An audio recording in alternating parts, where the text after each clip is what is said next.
Pemirsa, didukung berbagai macam spot wisata alam yang kian berkembang, kunjungan para wisatawan ke Sumatera Selatan pada semester pertama di tahun 2023 ini terpantau mengalami peningkatan rata-rata 20%.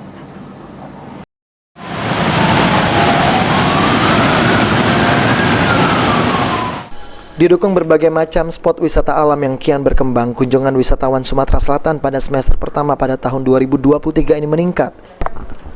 Menurut Kepala Dinas Kebudayaan dan Pariwisata Sumsel, Aufa Syahrizal, jumlah kunjungan wisatawan pada tahun ini mengalami peningkatan, namun untuk data pastinya sedang diupdate, sementara untuk tahun lalu perbandingannya yakni sekitar 20%.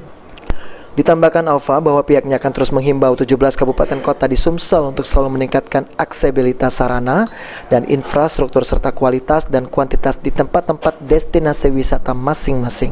Ini setelah COVID melandai, kurang lebih kita ada peningkatan 15-20%. Terbukti dari mana? Okupansi hotel penuh. Okupansi hotel penuh. Ukurannya. Saat ini pemerintah Provinsi Sumatera Selatan sedang fokus dalam persiapan destinasi wisata di Ogan Komering Ulu, Oku Selatan, menjelang event tahunan Sriwijaya Ranau Grand Fondo 2023. Aji Delia, PAL TV.